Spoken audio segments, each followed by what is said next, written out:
Folks, welcome to Everything Pro Wrestling. Everything Pro Wrestling is a show by the fans, for the fans. I am your host, Conrad Cushman. Joining me today is Donnie, and we are here to talk some AEW Fyter Fest review. Guys, what a tremendous show it was. We had some technical difficulties getting started. Camera might be a little fuzzy. Got to work on that. So if anybody has some suggestions, please tell me. But for now, we are going to talk about this. But first, how can you guys help out? Do me a favor. Make sure you guys click that like button on the video. Give it a good old elbow drop, or a Dusty Rhodes elbow drop, if you will. And make sure you guys check out that. Also, make sure you guys are chatting in the chat box. I will read your thoughts and comments on AEW's Fyter Fest. And tell me what you guys thought of the show. We'll go through everything, give you a quick rundown of what happened, and a big shout out to anybody who checked out my Ring of Honor Best in the World video yesterday. Doing great numbers for YouTube. Thank you guys so much for that. And last but not least, guys,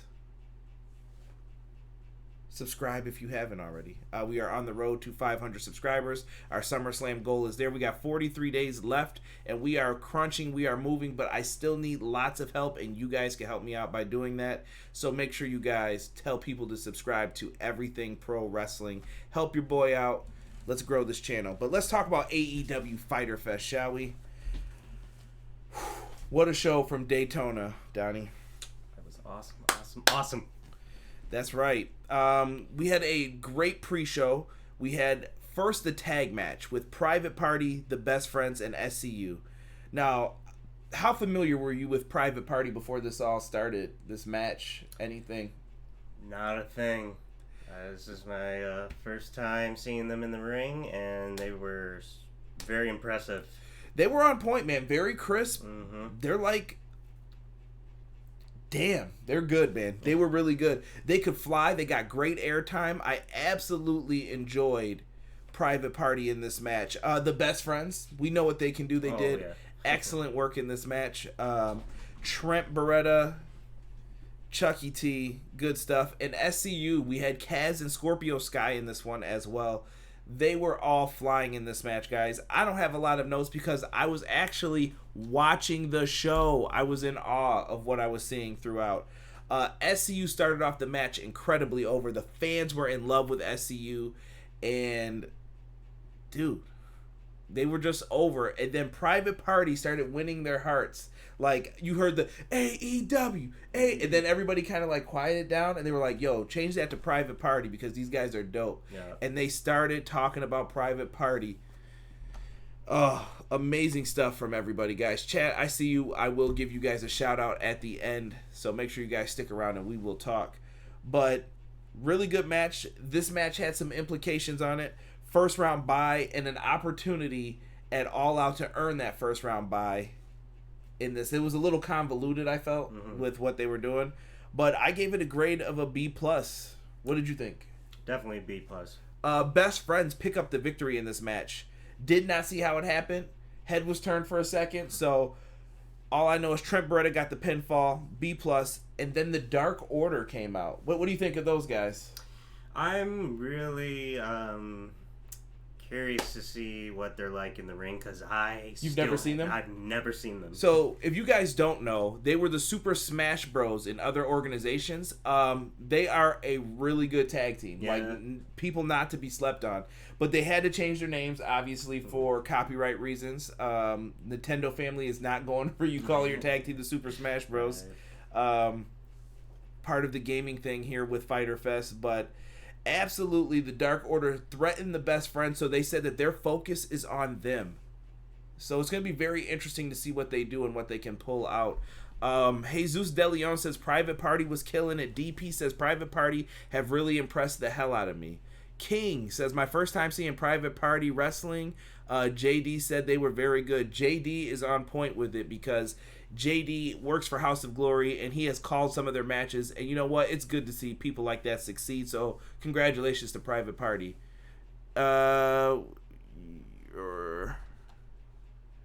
What's up, Bryant? Yes, Connor enjoyed the whole show. So we're going to get into it here, guys. So Stick around. At the end of that tag team match, the Minions came out. Yes. They're like basically the Dark Order's entourage. It's basically wrestlers wearing similar masks. Yeah. These guys are rocking the masks. They're out there and they show up. Nothing happens. They just surround the ring and then they disappear. Don't know what this is leading to, but the Best Friends versus the Dark World Order is something I can get behind. Oh, definitely. I think you'll like them. Once you see more of the Dark World Order, or is it just, excuse me, I said the Dark World Order like it's NWO and shit. The Dark Order, excuse me. You'll like them. Next, we had the Librarians come out. Leva Bates and Peter Avalon. Leva Bates ended up taking on Allie. So... Peter Avalon. This guy is freaking hilarious. He ruins the entire match for Leva Bates, and I believe it's because he has a crush on her. If you're watching everything on Being the Elite. Being the Elite, yeah, I'm kind of getting that too. Yeah, he ruins the entire match. He throws in a book to help her. What the hell was a book gonna do? And afterwards, she eats a super kick from Allie. 1, 2, 3. I gave it a grade of a C for that match. It was decent. Yeah. It was decent. It was what it was. It was in the middle of everything. Derek, what up? Year NWO joining AEW confirmed. Jesus, knock it off. So, yeah. What do you think though of the whole Peter Avalon? Do you like the Librarian gimmick, Donnie? Honestly, I still don't get it, man. You're not understanding what it's supposed to be? Maybe it's just to add the comedy aspect in there. Maybe they're comedic performers. I mean, she was Blue Pants in NXT. Leva Bates, that's right, so yeah. I don't know. Maybe, and I don't know too much about Peter Avalon as a performer. Maybe right. you know more, but they're doing their thing. I'm not mad at it. I'm waiting to see where this goes. I feel like they had an end game in mind with this because they pushed it out as a gimmick for people to apply for. Right. So We'll see. Next, we get to the last match on the pre-show. It is Michael Nakazawa versus Alex Jebailey. This match had comedy in it, folks. There was baby oil, video games. During this time, I was on my way to CJ's house, so I was driving, so I was listening to the match, and I just heard crazy shit going on. What? Easter C3 says you think AEW should use... I don't know about that. DP says I take offense to it since I'm a librarian. My bad, DP. Not trying to clown. You do your thing, bro. Gino Morgan TV says it was a decent event. Gino, thank you for joining us, brother. I appreciate that. Yeah. So we get into this. So what did I say? So we had baby oil, video games, pool toys, pool itself, craziness, video game buttons. Fighter stick. Thongs. With the thongs. Dude, let's talk about this match. This was comedy wrestling with hardcore wrestling at its finest, I think. What do you think of Michael Nakazawa as a performer? I think he's funny. And disgusting as hell. Yeah. I'm going to go with disgusting as hell, guys. Michael, dude. All right, so let's start with the oil. I'm going to go through each of the spots real quick. He put baby oil on himself to get out. Then afterwards, he gets out of the moves. I definitely heard at this point, too, that the announcers someone said, what a dick, and they started laughing. Go back and watch it. Right before Alex Jebailey kicked Michael Nakazawa in the back, I definitely heard, what a dick. And then the announce team tried to cover it up and they were laughing, and I'm like, I think I definitely just heard that. I missed that. So he kicked him in the back. Afterwards, the ref slips and falls when he goes to try to run over. Everybody's falling over from the oil. Ha ha ha ha ha. Then we get to video game controllers being used to choke people, pressing the video game buttons and everything else. Someone got body slammed. There was a kiddie Walmart style pool outside the ring because Kenny Omega set this up, and they were going through how nobody showed who was supposed to show, none of the bands. This has been a disaster. It's all part of the show. And they body slam who got body slammed? Michael Nakazawa got body slammed into the pool. Oh my god. WCW at its finest. I miss those days with Kevin Nash doing cannonballs in the pool and shit. It was good stuff though. Solid steel GameCube controller. DP knows his gaming. Yes, all right, DP. All right. So they go through all of that. and they get back in the ring, and they pull out these video game buttons, like the custom ones you can put on, and it's with Alex Jebailey's face on it, and they throw them like they're thumbtacks. I didn't see that. And they set up a spot for a back body drop on him. Jebailey ends up fighting the match a little bit more. Michael Nakazawa takes off a thong with his wrestling gear on. How he did this, I don't know. Stay away from any woman doing something like that, guys. He finds a way to take off a thong, wraps it around his arm, and he ends up getting rolled up. Alex Jebailey's so excited that he learned this like counter roll up it's his finisher. He goes for the roll up, and he has it. The ref ended up smelling the underwear at some point before this, so he's not paying attention. The ref's distracted because he's gagging on the underwear, and then Michael Nakazawa puts the underwear over the dude's face and pins him 1, 2, 3. Disgusting, but funny. Disgusting too. I gave it a C+ after that. Yeah. Let's get into the main card though, guys. I bet that was yours, Conrad. No, I don't wear draws like that, Jesus. You better watch your mouth, man. That's your boy Tom Brady wearing stuff like that. We get to Jim Ross. He joins the announce team. He comes out. So the other guy in the announce team was Golden Boy. Mm-hmm. He had his moments. He did all right, I thought. Yeah. We talked about this. Let's talk about kind of the bad parts of the show before we get into this. All right. Which one do you want to tackle first? Let's talk about the cameras. The camera angles. Camera guys, you miss important spots in certain matches that really would have helped tell a story. You'll probably hear us talk about some of them in the future. They got to work on the camera work, but Rome wasn't built in a day. I get it. It's their second show, so it's still baby steps. WWE still misses camera shots too, guys. So yeah. I'm not crapping on AEW. People miss camera shots. I just want them to tighten that up a little bit. And the other thing, announcing awkward parts still. Very awkward.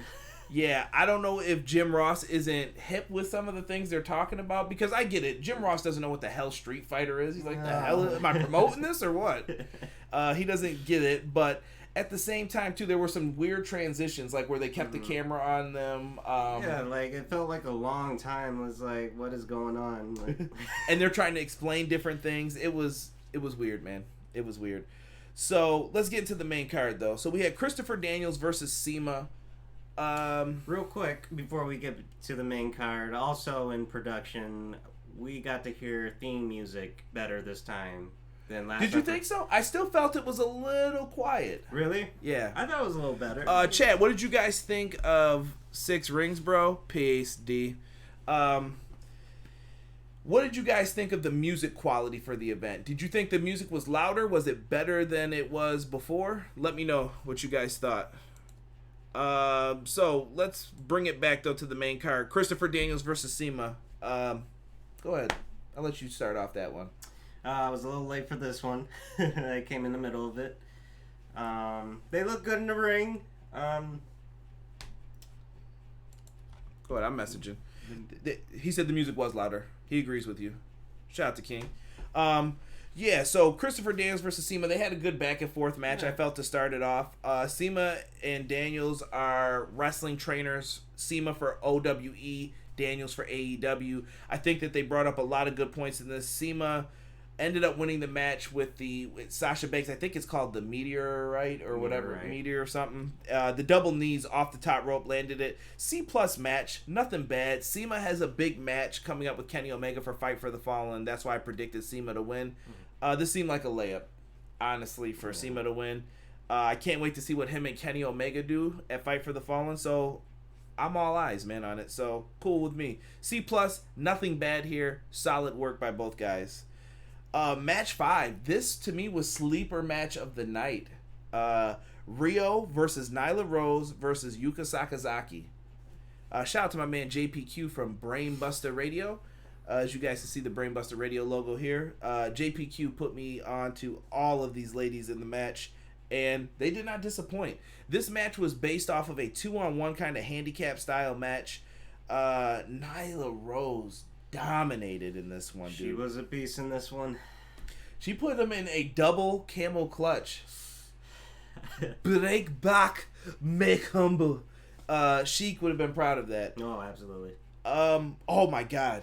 That guillotine knee drop, bro, on Riho. Riho, so I thought Riho was done.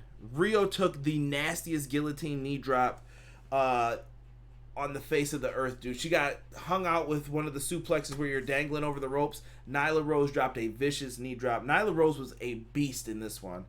I was just shocked, man. And then, what about the double cross body, dude? Explain that to the people, man. That was after the knee? Yeah, that was right after that. Riho jumps off the top rope with the cross body. Oh, yeah. Okay, yeah. So, she got strength, man. Like, kind of made Cena look bad. John Cena, you ain't jack compared to Nyla Rose. So Nyla Rose, Riho jumps off. She catches Riho. And then Yuka Sakazaki goes up to the top rope, does a crossbody as well. Caught her as well. Beast. In the end, Riho ends up getting a roll-up on Nyla Rose when she was kind of like doing a powerbomb on her. Mm-hmm. And Riho ends up getting the victory here. Grade of a B. I really thought this match was fun to watch. Lots of action if you guys like that in there. They did really well. Thank you, Jesus. He thought the music was louder as well, he said. Chat, get live, baby. Tell me what you thought of this women's match, because I thought it was really well. After the match, Riho is attacked by Nyla Rose, and Yuka Sakazaki gets back in the ring. Yuka makes the save because she's a tremendous babyface. Love Sakazaki. And afterwards, Riho pushed Sakazaki, but the camera missed it. Yeah. What the hell? If that was a significant part of the story, the cameramen have to be there. The cut has to be there to be on the camera. That might be more on the production side of things, though. The cameraman seemed like, I'm doing my job. The production guy's got to cut the camera over. Right. So whoever's in charge of that, you can't miss those moments. We got enough of it to piece it together, though, to know what happened. What do you think, man? What do you think of the women's division so far for AEW? I think it's awesome. I'm really becoming a fan of Aladdin. What's her name? Aladdin, Yuka Sakazaki. And I don't want to call her that because that's what you call her. Yeah, I kept saying the girl with the Aladdin pants when I first saw her. I'm like, oh yeah, she's really dope. Yeah, I think she has a great personality, great character. But yeah, so far the women's division, I am like really impressed. I think these girls are talented, and I can't wait to see more of them in the near future. Yeah, I really think that AEW's got a good grasp on the women's division. I'd like to see some more people in there. Mix Absolutely. It up. We've seen a lot of triple threats. I am interested to see what happens with Brandy versus Allie. That's going to take place at Fight for the Fallen. A lot of Fight for the Fallen indicators were determined here. And speaking of that, great transition point. Whoop whoop for your boy. Leave a like for that, because Kip Sabian comes out to join the commentary team because he says he will face the winner of this fatal 4-way match at Fight for the Fallen. It's going to be my favorite prick and yours, MJF versus Jungle Boy versus I like horses, Adam Hangman Page versus Jimmy Havoc. Jimmy Havoc. Oh man, yeah. I'm sorry, I had that in the notes. that part cracked me up on Being the Elite. I like horses. Oh, MJF, you are a bastard for that, my friend.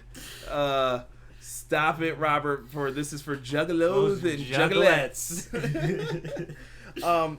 Dude, what'd you think of that Jungle Boy flip in this match? I've never seen anything like that. That was insane. At first I thought he like hurt his shin or something, but no, he connected with it, and it was pretty badass. Yeah, dude. So basically, he did it where he like propped himself up on the ring post, and then he was like flipping himself backwards into a like tuck and roll, and he was gonna fall out. Like, really tucked in. That's why, like what? And when he went to spread out to land on everybody, his shins kind of like landed on the post. But yeah. I don't give a shit. Jungle Boy's the man. I'm a fan. He came out on Luchasaurus. Shout out to Luchasaurus from Lucha Underground. I'm becoming a fan of theirs, and dude. Yo, same here, bro. They got a new shirt out too, by the way. I want it. Freaking dude, they're a great tag team. I love the stuff they're doing on Being the Elite. The whole they were in the Jeep. Go ahead. What did the ref? Supermarket? Yes, the referee in the 5 count in the Jeep. 1, 2. Don't make me count you out. They were enjoying it, man. Oh god, really good stuff in this match though. Jimmy Havoc. Jimmy Havoc really didn't do anything sick, but Jimmy Havoc can go, bro. He really can. We looked him up. Jimmy Havoc's in his 30s. He deserves this opportunity. 35 years old, and he's doing crazy shit. Jimmy Havoc's the man, bro. It shows that anybody can do it any age when they get in the ring for wrestling. Really good stuff here. Moonsault Cannonball. Thank you, Steve. Love it. This match made me a Jungle Boy fan. Absolutely, man. Jungle Boy did his thing in this. I thought Jimmy Havoc impressed too, though. Don't sleep on him. And MJF's heel work in the beginning, absolutely great. The usual you live in your mom's basement stuff. You're fat. You're 600 pounds. He did a lot of good stuff. And Hangman Page was the focus of this match. I think anybody who's been watching wrestling long enough would know Hangman Page is obviously the favorite to win this match. He ends up going for the flip lariat. MJF gets out of the way. He lands it on Jimmy Havoc. MJF gets tossed to the floor because he's a piece of crap. And the dead eye on Jimmy Havoc for the 1, 2, 3. Really good match. I gave it a B-. It could have lasted longer, maybe. A little bit, yeah. But I thought that it was elementary, dude. You knew he is going to be fighting for the AEW Heavyweight Championship at All Out. You got to keep Hangman Page strong. I don't see him losing until we get to All Out, and then we'll have to see what happens there.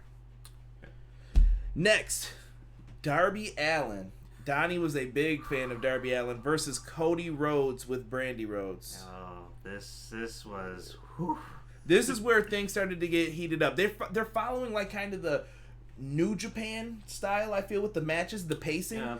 They come out with good pacing, and then the last 3 matches, they're about to kick your ass and punch you in the mouth, so that way like this was a good show. And I like the pacing of it. DP says lots of tensions between MJF and Adam Page after the match. I like it, DP. I think MJF's going to be a future main event player if he keeps playing his cards right. Yeah. I like them both, though. Darby Allin versus Cody Rhodes. Darby Allin came out with a body bag, y'all. Like, what? The body bag said Cody on it. It was good stuff, dude. I like it. Cody Rhodes comes out. He's rocking the throne shirt. Cody Rhodes played his part in this match. They really did their thing. Lots of good wrestling in this one. Yes. Head scissors being blocked. People just doing flip over rolls. The focus of the match was Cody Rhodes' left hand that got thrown into the post. They battled back and forth. Really good match. A lot of great spots. All right, I gotta talk about one spot in this match. This is the spot that probably scared me the most. The first one or second one? First one here. Darby Allin, where he crashes and burns. Dude, Cody Rhodes is sitting out on the apron. Darby Allin does a move called the coffin drop. It's basically, if you great guys, name, by the way. If you've ever seen the videos on YouTube, put him in a coffin. And boom, you fall back. Basically that, right? Darby Allin goes for that. He normally hits it. Not this time. On the apron, Cody moves. Darby Allin eats the freaking apron, dude. Like, hung for lunch. That sucked, bro. When you said his spine looked bruised. Yeah. Spinal. His lower back, started turning purple. Like, what the fuck? Yeah, you know what? Darby Allin really won me over. I've only seen a few of his matches on YouTube here and there. He did really good, man. Yeah. He reminded me of a Tony Hawk video game, like the first one when you used to play it and people would crash. And he's just a dude who never falls down, dies. He's just amazing. They really put him over in this match. The crazy thing is, he's actually a skateboarder. Yeah. I saw that on the tapes, but I was just like, dude, that's what I think of when I see him. He looks like a special character in a game that I'm like, this dude doesn't die, bro. Like, get up. Do the 900.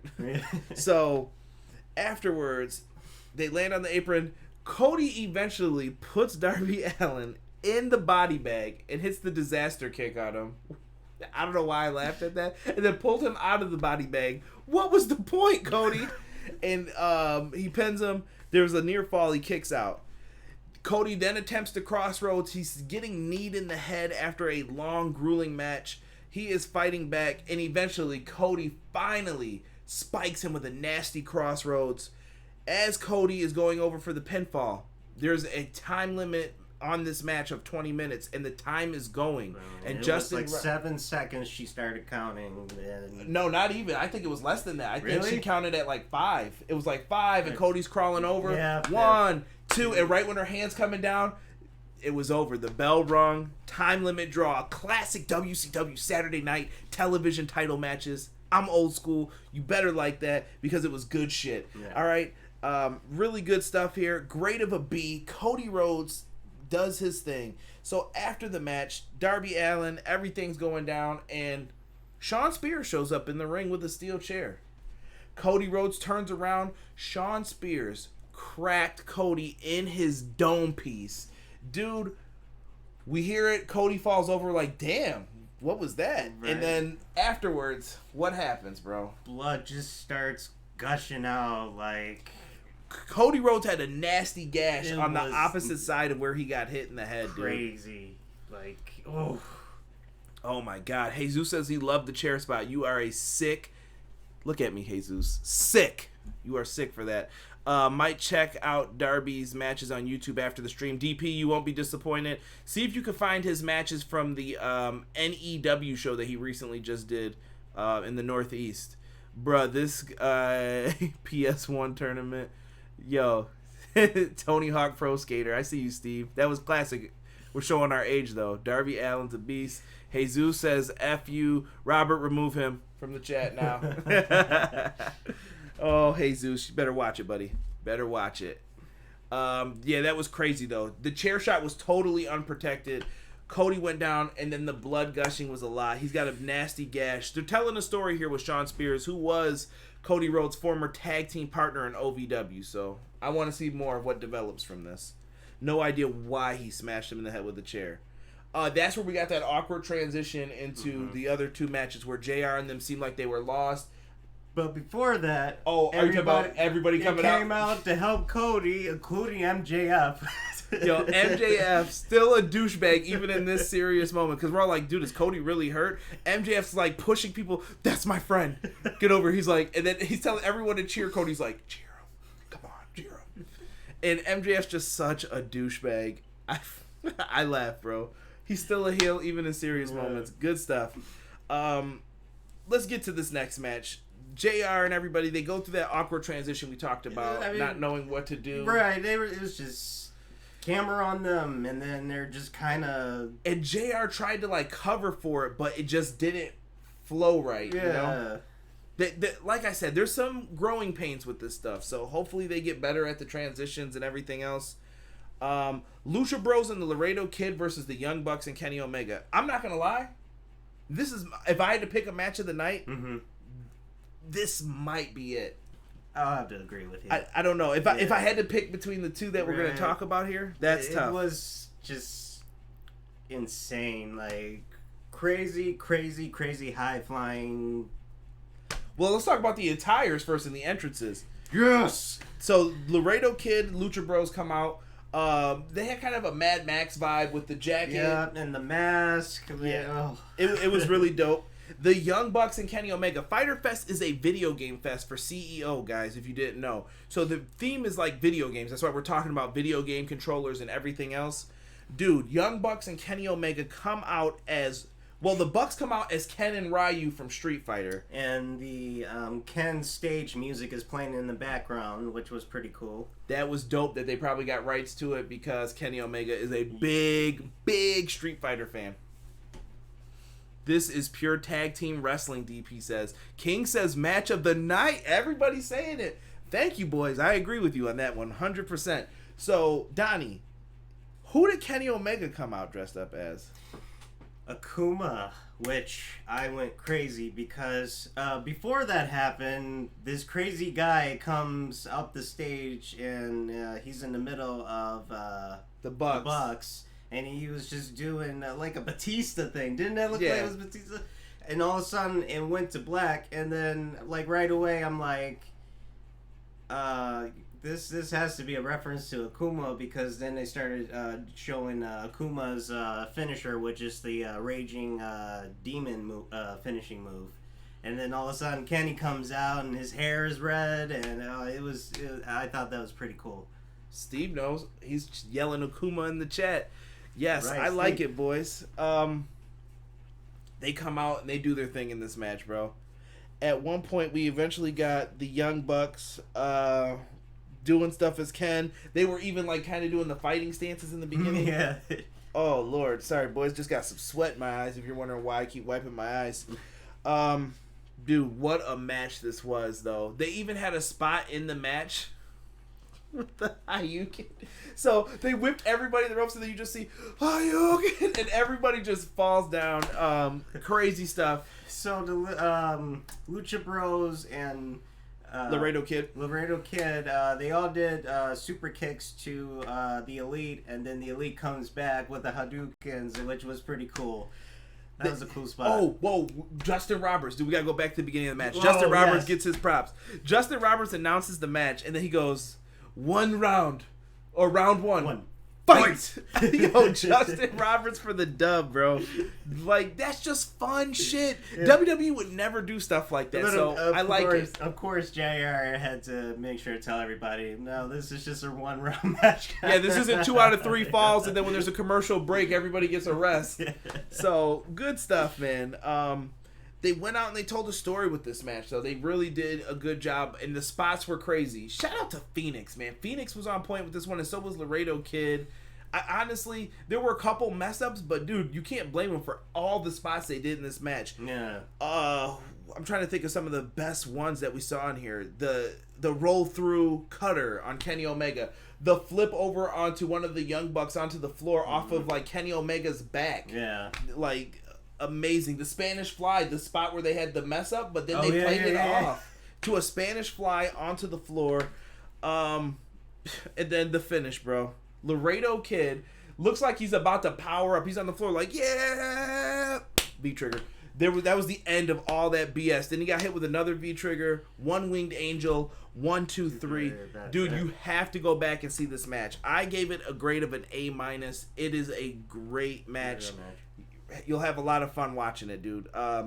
Good stuff. If you like that Young Buck style, Kenny Omega style match, it was a good nod to the Elite as well. I know some people are like, why didn't they win? This was a nod to the original Elite, and I thought they did a good job here. You have to keep Omega strong. He's already got a big match coming up, and the Young Bucks have a big match at Fight for the Fallen. Trust me, the Lucha Bros and everyone else will get their time. It's coming. Trust me. Once weekly television gets here, you guys should see some different effects for things. After that match, AEW says that the event is over. We all know there's one more match on the card, but this match is unsanctioned. So I like the little play off of it. Justin Roberts says that once the lights go out, the official AEW event is done, and this next match will be unsanctioned. The lights go out, they come back on. And this is exactly what JR was talking about. JR had a little flub earlier when he said that it'll be a lights out match. No, JR, they're turning the lights out for the unsanctioned match. But whatever. You know what? JR wasn't wrong either, because this match was lights out. Jon Moxley versus Joey Janela. Two people who do not give a F what happens to their bodies, man. First thing I have written down in here is crazy MFers, as you can see, Donnie.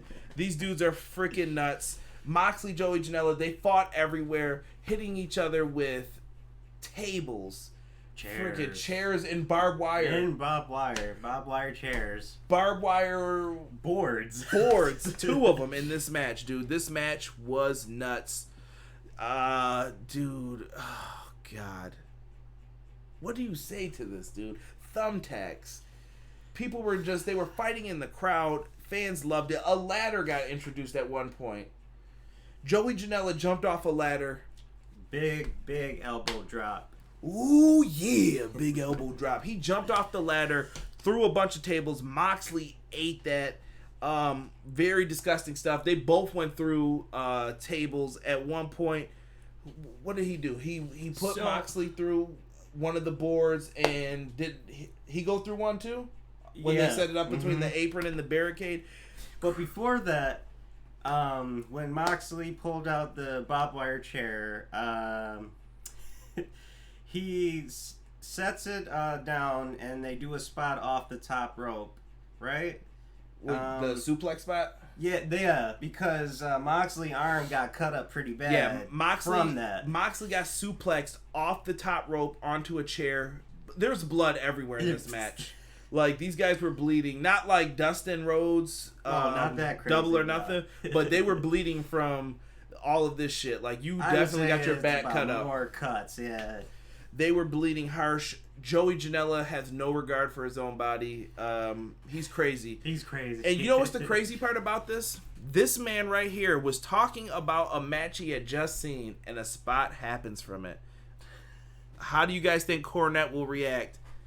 Oh, dude, he's a heel, motherfucker. No, I'm kidding. I don't know. Cornette probably won't like it.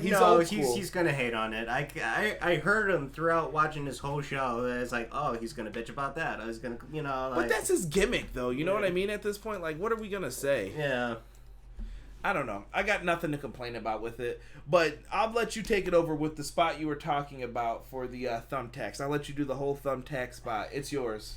So, earlier I was talking about Jimmy Havoc. I was watching a Jimmy Havoc match. Actually, it was against Abyss at a show in England. And there was a spot where Abyss rips off Havoc's boots and puts thumbtacks on the mat in the ring and then just throws Havoc barefoot onto the tacks and blood everywhere in the bottom of his feet. And me and CJ looked at each other as soon as we saw thumbtacks and Moxley's taking off the shoes. And what do you know? Same spot, only this one was more brutal. I swear to God, I put that on everything. He just said that and it happened in this match. Dude, effing disgusting. Number one, I hate feet. So I hate feet too. Dude. Robert knows I hate feet. Freaking feet are disgusting, dude. So he got bloodied in this, and afterwards, Joey Janela. So you would think that the feet spot would be enough to put him down. Joey Janela's still calling him a MF. There was lots of bad language in this too. If you hear the cameras like F you. JR was trying to apologize for it. It's like, JR, it's too late, bro. This is AEW. They went crazy. They went ECW. They went all out. So who gives a shit? The match ends with the Death Rider DDT, I guess is what it's being called now. Moxley pours more thumbtacks. And, Death Rider. Death Rider DDT on top of the thumbtacks. Damn, bro. Damn. Thumbtacks in the feet. Nobody gave a shit. It was over. 1, 2, 3. I'm like, don't even kick out, bro, because I can't bear to watch this go on anymore. I gave those last two matches A-. The Cody Darby Allin match was a B. Everything's in the description box for it, guys. Freaking nuts. Oh, what a show, man. What a show. Overall show grade, Donnie. I'm going with a B+ for it. I think it's a B+, fair. Definitely a B+. They did a really good job for what the show was going to be. Mm-hmm. I am still looking forward to Fight for the Fallen, which is in 2 weeks. And then we also have All Out coming up August 31st. We forgot something. What did we forget? So, right after that crazy match, shit. Kenny Omega beat the shit out of Jon Moxley. Kenny Omega came out and he cleaned his clock. He beat his ass everywhere. He drummed on him. He messed him up. And Moxley just laid there smiling, and then the camera just went, oh, show's over. Just like that. You're done. You've paid for enough of this. Really good stuff. Thank you, King. He reminded me, too, about the attack. I get excited about these things. I apologize. I didn't write it down because I was too busy watching that you normally don't see any of that stuff in there.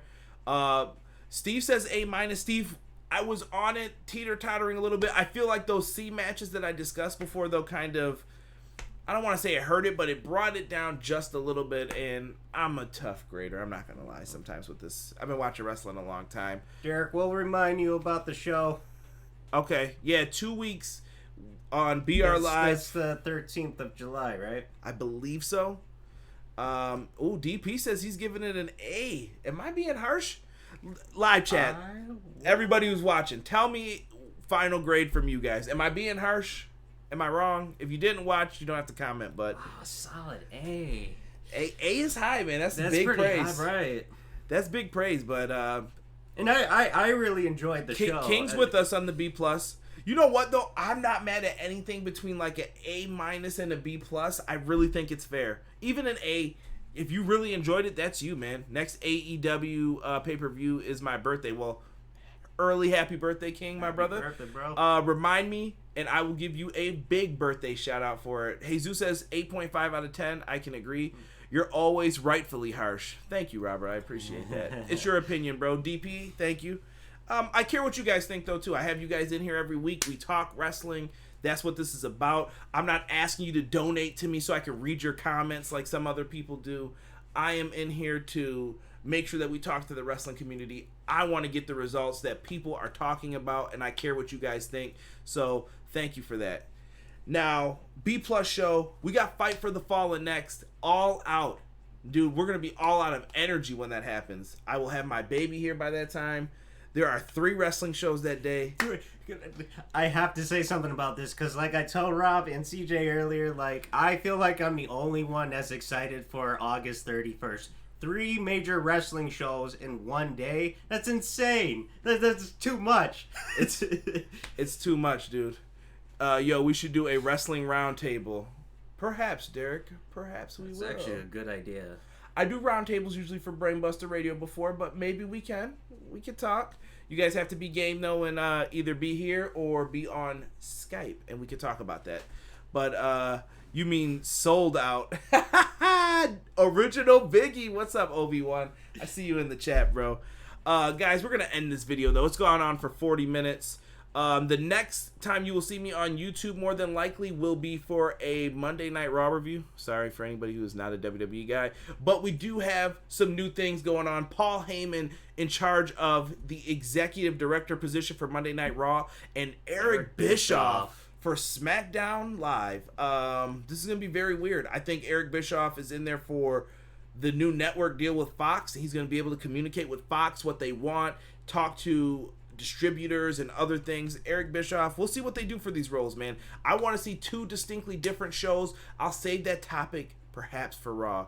But let me give a shout out to everybody and let's get up out of here. Big shout out to my boy King. King's got his birthday coming up soon, so make sure we all wish King a happy birthday 2 weeks from now. So Kings, make sure you are in here for the live chat. You can put it on in front of your family.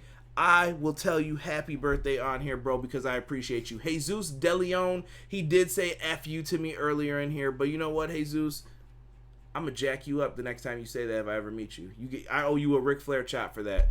But Jesus, I appreciate you coming in here. This black guy, a.k.a. my boy Steve. Steve, thank you for being in here. Always good to have you contributing as well. DP came in with some really dope comments. He really liked a lot of the same matches I did. Me and DP, we were vibing today on the same stuff. Rob was in here. We had Connor Knows Wrestling. Thank you, Connor, for joining us today. RJ was in here. Bryant, I don't know what you were trying to say, but thank you for joining. Derek Shelton came in. What up, D? He came in. Easter C3, you were talking about something with OJ Simpson. I have no idea what you came in here to say. Not going to lie to you. Gino Morgan TV, thank you for coming in and joining, man. He thought it was a decent event as well. We had a lot of good stuff said about this event overall. Very, very happy. If I missed anyone, it is not on purpose. And we're putting Jesus in a timeout. Just because. So Jesus has been timed out for 300 seconds.